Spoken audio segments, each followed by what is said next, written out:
Welcome to the Functional Medicine Foundation's podcast, where we explore root cause medicine, engage in conversation with functional and integrative medicine experts, and build community with like-minded health seekers. I'm your host, Amber Warren. Let's dig deeper.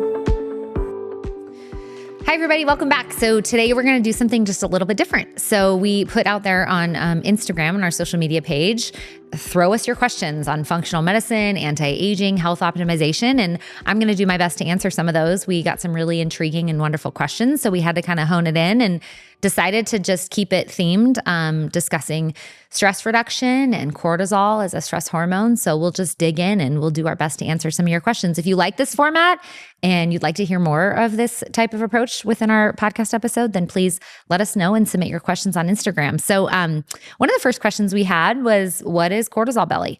Is that really a thing? And I want to be the first to say, yes, it's absolutely a thing, but I don't think we can answer that question without fully explaining what cortisol is. So cortisol is our body's stress hormone, right? And it's by design. We would die without cortisol. We need it. It regulates our blood pressure. It regulates glucose metabolism, our insulin response. It acts as an alarm clock, so it wakes us up. We have this cortisol awakening response that makes us alert and active and alive and ready for the day. We also have cortisol that should come down at night as melatonin increases and gets us ready for bed. Your body is really smart, and it's very primitive. And when we need to run from the tiger or run from the bear or run to pick up our child from the street, if a car is coming, our body knows how to respond. And so what we'll do is we will increase cortisol, and the response is cortisol will then pull blood sugar from our liver into our bloodstream so that we can react, we can move, we can run, we can perform, right? If we need to speak in front of an audience or do a podcast episode like today, I'm going to need a certain amount of cortisol to do my thing. But we want that response to be able to come down. We want to have homeostasis, and we want our glucose to then come down so that we don't become diabetic, pre-diabetic. We don't become insulin resistant. We use a form of cortisone in medicine called hydrocortisone. It's a medication that we use for people having severe inflammation, asthma attacks, allergic reactions, right? But what's the side effect of that medication? Patients gain weight. Their blood sugar becomes really high. They have a hard time sleeping. They have a hard time calming down. They get really jittery. So we have side effects when there is too much cortisol for too long. So it's really important to keep that relationship in mind when you're thinking about these things. It's hard to say. So my point is, because of the relationship with cortisol and what it does to blood sugar regulation and insulin resistance, yes, we tend to deposit adipose tissue or fat around our belly. So that is that cortisol belly response and reaction. It's hard to always make that direct comparison because most people that are under significant amounts of stress will also reach for comfort foods. They might not be exercising as much as they are, right? So correlation doesn't always equal causation in this case. There are going to be multiple factors at play. But regardless, cortisol belly is a thing. Our patients do tend to gain weight, and it is avoidable if we can figure out the triggers and get cortisol responses to come down. In functional medicine, we test cortisol. Unfortunately, it's not always very accurate to look at cortisol levels in the blood. And so the most accurate way is actually to do a salivary cortisol test. So it's a spit test where we can look at cortisol all throughout the day and all night, because you might have really normal levels. Say in the afternoon and evening, you might be spiking mid-morning, and that's maybe not the time to engage in high intensity exercise or do anything really stressful. You might also be spiking at night, and that's why you're having a hard time falling asleep and staying asleep. So that test can be very helpful. Okay. Someone else asked, once cortisol levels improve, how do you help your body let go of stored fat or tension? And this is a great question. So the first thing I would say is you definitely want to get your labs drawn. We take a whole thorough approach here in functional medicine. We look at a lot of different things, no stone left unturned. So you really want to know what's still going on after you've fixed the stress hormone cortisol. Has it caused your blood sugar to become unbalanced? Has it caused you to leak nutrients from your system? We know when we're stressed out, we'll pee out more magnesium, for example. So that would be my first piece of advice. My second one is to keep that cortisol regulated, to try and stay unstuck from that fight or flight. So that's where breath work, sleep optimization, again, avoiding the triggers, getting yourself out of the very stressful environment, can all be very, very helpful. I talk about the right kinds of exercises when we're trying to keep somebody's cortisol regulated and then get the body to perform when it comes to building muscle and burning fat. So Some people for a certain period of time need to stop doing intense exercise. And that is something that my clients really don't like to hear, because that kind of intense exercise is so good for the brain, and it is just such a good stress reliever, but it can be really damaging to different hormones like cortisol, but also your sex hormones and thyroid. So sometimes we need to calm the system down, calm the nervous system down. And so for a few months, it might be walking and yoga, and eventually adding in some resistance training and seeing how you do as you work on getting your heart rate higher and higher. I often, going back to kind of the labs, we try and assess mitochondrial health.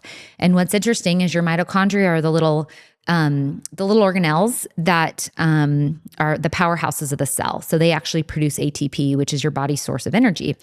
And what's really interesting is you actually make cortisol within the mitochondria. The mitochondria is actually what produce cortisol in your adrenal glands.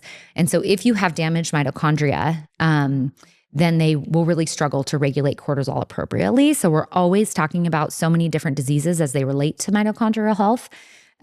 Different things that damage the mitochondria, nutrient deficiencies, sleep deprivation, toxins, heavy metals, mold, parasites even damage the mitochondria, too much oxidative stress, insomnia, not getting enough oxygen day and night, chronic viruses can really be damaging to the mitochondria.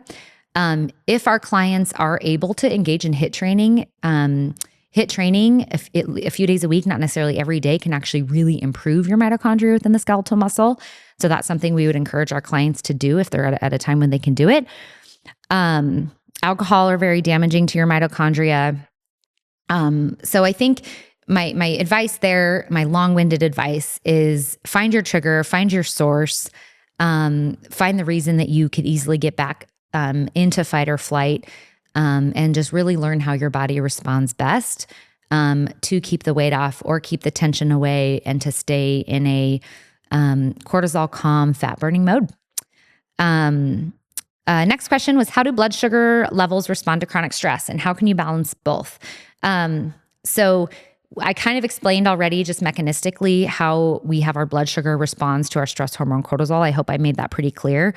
But how do you work on balancing this? So I'm really big on mindset and boundaries in your life. And I think that without saying too much, the media, whether that's social media or the media in general, has done a really good job of instilling fear in our lives and fear in our families and under our roofs. And so I think it's up to us to decide what we expose our minds and our hearts and our bodies to, and avoiding what might trigger us, how we start our day.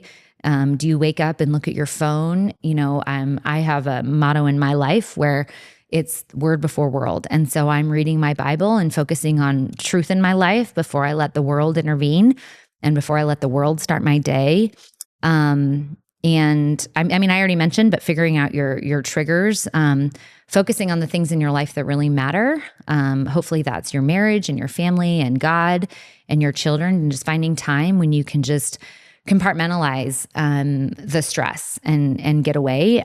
We do use a lot of supplements for our patients that are living in chronic stress and can't get out, because let's be honest, that's real.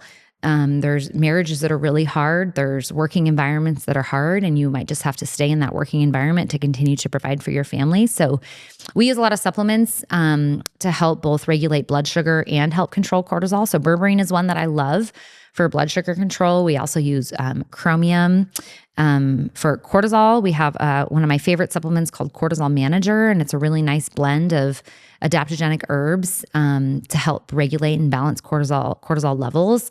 So supplements can really come in handy when you're working on balancing chronic stress and having to live amidst chronic stress, because that's the reality for a lot of people.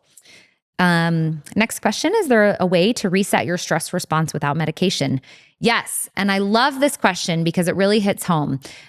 We live in a world, in our conventional medicine world, where we have a lot of polypharmacy, right? Pill for an ill. We just dispense medications without looking at root cause. And I think in functional medicine, we can get stuck in a similar mindset where we're using polysupplementation and not truly looking at root cause. So a lot of patients maybe can't tolerate supplements, can't afford supplements. And so we have to work on lifestyle, and that's always where I start. Because no pill can really fix the chronic or acute stress in your life. So, my encouragement in that kind of situation would be, and really in all scenarios, is sleep. You can't ever underestimate the importance of sleep when it comes to regulating cortisol and helping your body respond to stress better. So I educate a lot on circadian rhythms. Waking up with the sun, going to bed down with the sun, putting your eyes on the sun as the sun rises. That tells your brain to start shutting off melatonin and start making cortisol, that cortisol awakening response I mentioned, and doing the same thing at night, shutting down the artificial light, blue light devices, and actually looking at the sunset. So your body knows to reverse that mechanism in the morning and start shutting down cortisol, and then start making melatonin to prepare your body for rest and sleep and your deep restorative sleep. So whatever that looks like for you, that bedtime routine that tells your body it's time to prepare for sleep, I cannot, again, underestimate the importance of sleep for helping to manage stress and cortisol. Going outside. I read a statistic that we spend 93% the average American spends 93% of their life inside. And that's damaging for multiple reasons. It really screws up our mitochondria, messes up our circadian rhythms. As I just mentioned, we weren't designed to live under artificial light and not touch the ground. So again, if it's 5 minutes in the morning, looking at the sun, standing on the earth, if it's taking a call, instead of sitting at your desk on a call, walking laps around your front yard. I mean, it's just doing what you can to breathe more fresh air, and get outside under natural sunlight. Breath work is so huge. To answer this question, we really underestimate how many deep breaths we take throughout the day. And just to do those deep belly breaths, can right away, within literally seconds, bring your stress hormones back into balance. And so that's something that I really encourage my patients to do, either first thing in the morning or before they go to bed. And just creating boundaries, right? This is one that we can all work on. Saying no, being where your feet are, being more present, saying no to things that don't serve you or you don't feel called to do. I think that can really do wonders. I have a friend who's a very successful local business owner, and she's making a very intense effort to be around for her kids as they are becoming teenagers. And so she has asked her team not to call her between the hours of 3:30 and into after 3:30 basically is the rule that she made, because that is her family time. And I just really respect that. She's setting up boundaries to help with her work-life balance and help her be an amazing wife and amazing mom. How can breathwork, sleep, or movement reduce stress hormones quickly? Well, I think I just answered this, and it really is that it will reduce cortisol right away. There's so much science that supports this. And that's, again, where I will really encourage my patients to go outside, go for a walk, talk to God, take your spouse, talk to them, put that phone down. These phones, these devices, they are truly rewiring our brain and ruining our lives. And so I'm always trying to encourage my patients to be okay, and to find joy in stillness and in quiet and engaging with people that you love and being in community. So the breath work, improving your sleep, movement, they all are known to bring cortisol down very quickly, much more quickly than any supplement, medication, or herb can. So please keep that in mind. But these are all really good questions. So what's your go-to protocol for someone who's tired and wired, or wired and tired? So the first way I want to answer this question is it's always personal. So it's a really difficult question to say, oh, I'm tired and wired. How would you approach me? Well, I want to know your story. I want to know when your adrenals had to start fighting. Your adrenals are the little organs that sit on top of your kidneys that pump out cortisol and also pump out some sex hormones. But I want to know when your adrenals started to struggle. What was your trigger? And maybe it was from when you were a baby and you weren't fed nutrient dense foods, and you were raised by parents who yelled a lot, or raised by a sibling that bullied you, or heaven forbid there was abuse or sexual abuse in the family. So we ask those questions because we want to know how long you've been under the stress. And It's also important to know that we have different phases of adrenal dysfunction, and your cortisol will get into, and your adrenals, I should say, will start to adapt. And eventually, if you're 10, 15, 16 years into the fight, you eventually can just become where your cortisol is completely blunted. And that is where patients, their frontal cortex and their brain can actually start to shrink. They have a difficult time getting out of bed. Severe depression hits in, and you can actually start to just, your adrenals just give out. So that's where, as I mentioned earlier, the testing of your cortisol levels can become really imperative. But the wired and tired definitely makes me think high cortisol. You're in that phase where your adrenals are doing their best to keep up, and they're just pumping out cortisol.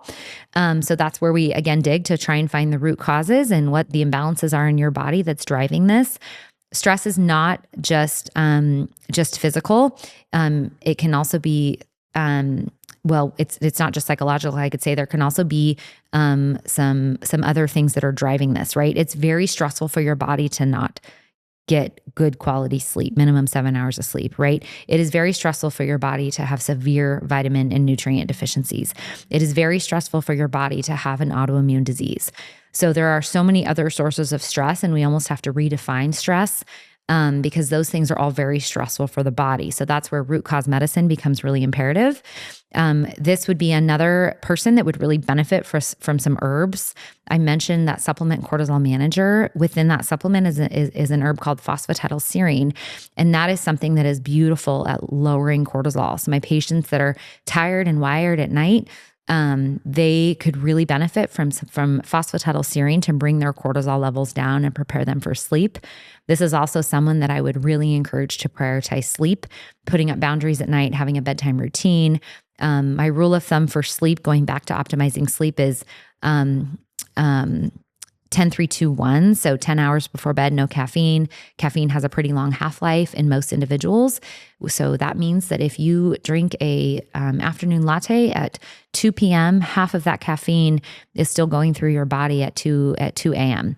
So no caffeine 10 hours before bed, 3 hours before bed.